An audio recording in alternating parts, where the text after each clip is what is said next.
Olá, paz do Senhor, como vocês estão? Estamos aqui para a nossa penúltima aula desse trimestre na nossa revista da Escola Bíblica Dominical. Lição hoje, especificamente, iremos falar sobre a estrutura, a organização, a natureza administrativa e institucional da igreja. O texto áureo se encontra lá na carta que Paulo escreveu a Tito, no capítulo 1, versículo 5, que diz: "Por esta causa te deixei em Creta, para que pusesses em boa ordem as coisas que ainda restam, e de cidade em cidade estabelecesses presbíteros como já te mandei." Verdade prática da lição: a igreja é um organismo vivo de natureza espiritual e ao mesmo tempo uma organização. Paulo escreveu esta carta para Tito especificamente para que ele pudesse estabelecer presbíteros na ilha chamada de Creta. É bom a gente abrir um parênteses para a gente poder entender o contexto histórico daquele momento. Creta era uma das principais, ou seja, a principal ilha, podemos dizer assim, daquela região da Grécia. E Tito estava ali estabelecido como se fosse um jovem pastor, para ele poder trazer uma organização para a igreja e também pudesse realizar consagrações a presbíteros. Aquela região era composta principalmente de judeus, pessoas que tinham raízes no judaísmo, e pessoas que eram gregas, ou seja, de uma outra cultura, culturas pagãs, que na verdade estavam tendo certa mistura em relação à igreja, pessoas com culturas gregas, culturas pagãs e pessoas judaizantes. Então a função principal de Tito ali era trazer um cristianismo autêntico e trazer uma organização, seja ela espiritual, seja ela institucional, para a igreja naquele momento. Então nós vemos que através dessa carta de Tito, Paulo fala sobre a importância da igreja ter uma organização institucional. E vemos também a importância de estabelecer presbíteros. Ao longo do Novo Testamento, principalmente a partir de Atos dos Apóstolos, nas cartas de Paulo, vemos a importância institucional da igreja. Nós vemos através de vários textos bíblicos a importância de se ter uma estrutura ao qual o Novo Testamento traz. E vamos, através dessa aula, citar alguns exemplos dessas administrações, dessas instituições, desse momento que a igreja tem que se estruturar. Um deles se encontra na carta que Paulo escreveu à igreja de Corinto, ao qual ele diz que a igreja ela deve possuir uma liturgia, um culto, que esse culto venha a ter uma ordem e uma decência.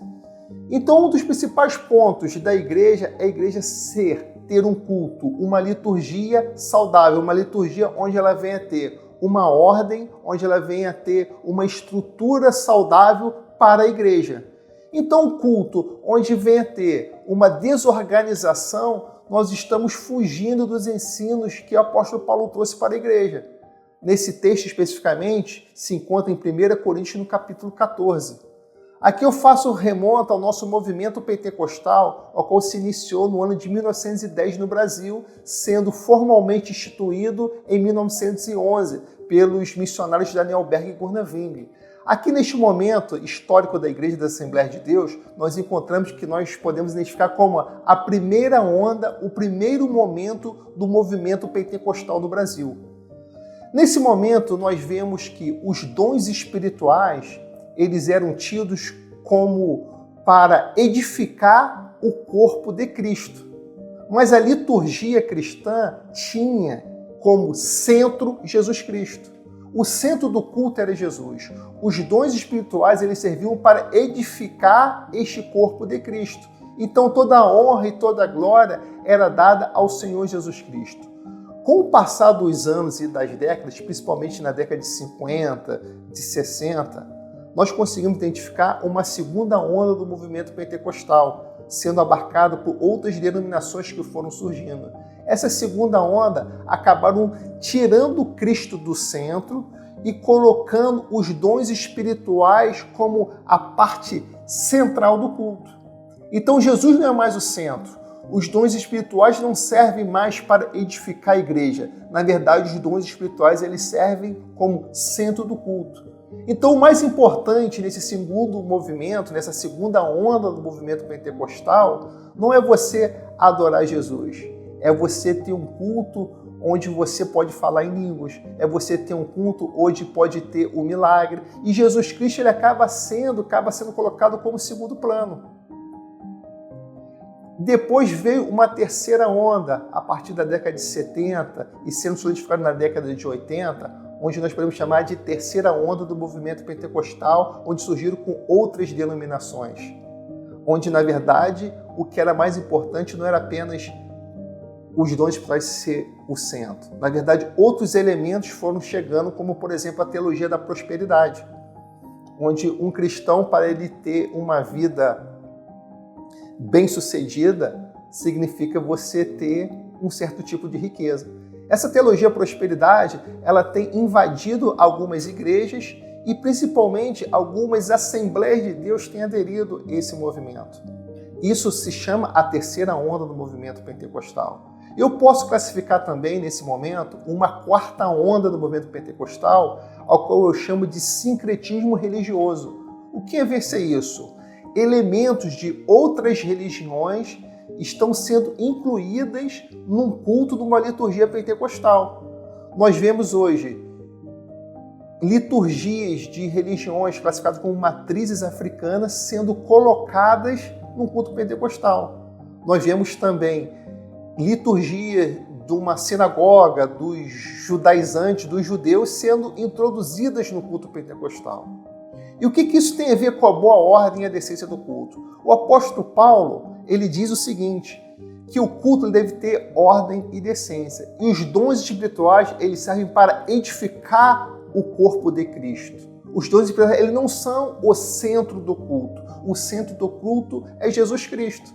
Então nós não devemos esquecer que nós somos pentecostais de primeira onda, considerados como os pentecostais clássicos, pentecostais que Jesus Cristo é o centro do culto. Acreditamos sim na continuidade dos dons espirituais. Acreditamos sim que Deus pode dar interpretações de línguas.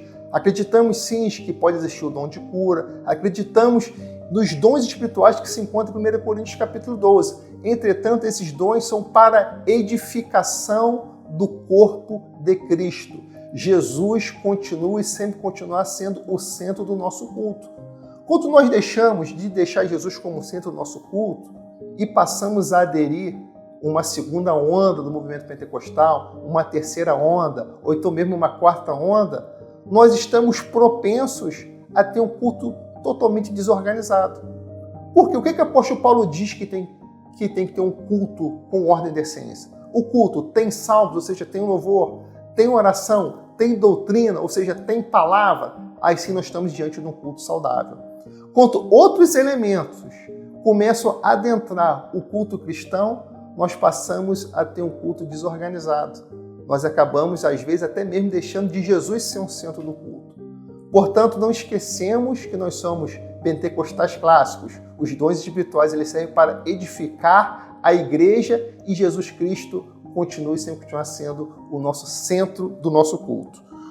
Outro exemplo importante que o apóstolo Paulo traz sobre a estrutura da igreja é que ele traz requisitos para que a pessoa possa ser ordenada ao ministério pastoral. O apóstolo Paulo fala para Tito e também para Timóteo sobre os requisitos que a pessoa tem que ter para ser pastor. E um desses requisitos, eu posso dar como exemplo, ele diz que a pessoa não pode ser neófita. O que significa isso? Neófita é uma pessoa que tenha pouco tempo de conversão, pouco tempo de batismo. Ou seja, existem requisitos para a ordenação pastoral. Então isso é importante também para a estrutura da igreja.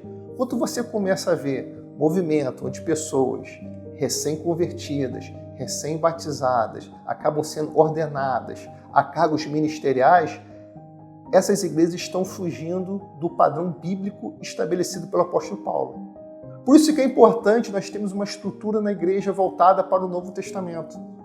Aqui nós temos diretrizes, aqui nós temos direcionamento, aqui nós temos princípios ao qual a igreja de hoje deve seguir. Outro exemplo que o apóstolo Paulo diz, um dos requisitos, é que o obreiro, o pastor, ele deve manejar bem a palavra da verdade. O conhecimento bíblico, o conhecimento das Sagradas Escrituras é um dos requisitos para a ordenação pastoral. Nós vemos pessoas que são ordenadas sem estes princípios, pessoas que são intituladas como pastor, que fogem totalmente desses requisitos pré-estabelecidos pelo apóstolo Paulo. Uma estrutura organizacional da igreja, ela convém que ela tenha como obrigação seguir os princípios bíblicos colocados pelo apóstolo Paulo. Isso faz parte de uma estrutura da igreja. Nós vemos no Novo Testamento, como eu já citei, a partir de Atos dos Apóstolos, nas cartas paulinas, nas cartas gerais, a igreja crescendo, sendo formada como estrutura. E aqui nós vemos alicerces que o apóstolo Paulo está lançando para a igreja. Um desses alicerces é o quê? São os requisitos para ser pastor. Em Atos dos Apóstolos nós vemos requisitos para ser diácono. Então é importante ter esse conhecimento das Sagradas Escrituras. Outro ponto importante como estrutura da igreja são o quê? São os concílios para resolver questões doutrinárias. Um desses exemplos se encontra em Atos capítulo 15. Reuniões ministeriais são importantes para se estabelecerem doutrinas. Principalmente nos tempos de hoje, onde surgem diversos falsos profetas, diversas teorias conspiratórias contra os princípios das Sagradas Escrituras, é necessário que se levante concílios, reuniões de pastores e mestres para tomarem decisões de qual diretriz tomar e para combater essas heresias que querem alcançar, que querem afligir a igreja. Em Atos 15 nós vemos a importância das reuniões. A igreja moderna, a igreja de hoje, deve-se ter reuniões para se estabelecer ainda mais o cristianismo autêntico, para confirmar tudo aquilo que está escrito nas Sagradas Escrituras. As reuniões hoje são importantes. Outro ponto importante que, como estrutura da igreja administrativa, deve existir são as questões sociais. Nós vemos em Atos dos Apóstolos, e principalmente nas cartas, a preocupação com o órfão e com a viúva. Logicamente que nós devemos contextualizar aquele momento histórico ali, porque naquele momento não existia previdência social, não existia o LOAS, não existiam outros mecanismos que o Estado fornece. Mas mesmo assim, existem lacunas que o Estado não consegue alcançar na sua fase social. Aí é a importância da igreja, como organismo vivo e espiritual, poder adentrar nessas áreas. Quantas pessoas nesses exatos momentos não conseguem ser, elas não são alcançadas por uma farmácia popular ao qual existe uma lista de remédios que são distribuídos de forma gratuita. Existem tipos de remédios que não se encontram ali, mas a igreja como organismo vivo, como uma igreja que tem sua vida social, ela pode fazer este alcance para abençoar diversas vidas, principalmente aqueles que são da família da fé. Então nós vemos aqui a vida social que a igreja tem que ter o seu papel dentro da sociedade. A igreja tem que alcançar aonde o Estado não consegue alcançar. A igreja tem que ir aonde está aquela pessoa que está passando por certa dificuldade. Seja uma doação através de uma cesta básica, seja através de uma doação de um remédio, ou seja de outros mecanismos ao qual vai poder ajudar aquela pessoa, a procura de um emprego, a construção de uma casa, enfim. Aonde o Estado não consegue alcançar, é missão, é função da igreja como estrutura adentrar nesse local. Nós vemos também outros mecanismos que a igreja coloca, como a tesouraria. Ali existe uma preocupação nas igrejas para cuidar do dinheiro. Para onde que esse dinheiro está sendo levado? Para onde está sendo cuidado? Hoje, a igreja tem que ter essa preocupação, essa estrutura com a tesouraria. Na verdade, todas as contribuições elas são feitas pelos membros, pelos irmãos da igreja. E a destinação desses recursos, a destinação desse recurso é de interesse dos membros, é de interesse da igreja. Então, ter uma tesouraria, ter uma administração bem consolidada, também faz parte da estrutura organizacional da igreja. Que Deus te abençoe. Esta lição nós pincelamos alguns momentos, algumas importâncias que a igreja tem sobre o seu momento estrutural. Aqui nós citamos alguns exemplos e que esses exemplos você possa guardar no seu coração e principalmente ter a oportunidade de ler a epístola que Paulo escreveu a Tito. Ali tem lições preciosas, ao qual você vai aprender muito mais sobre a importância da igreja ser organizada. Que Deus te abençoe, tudo de bom sempre, um forte abraço.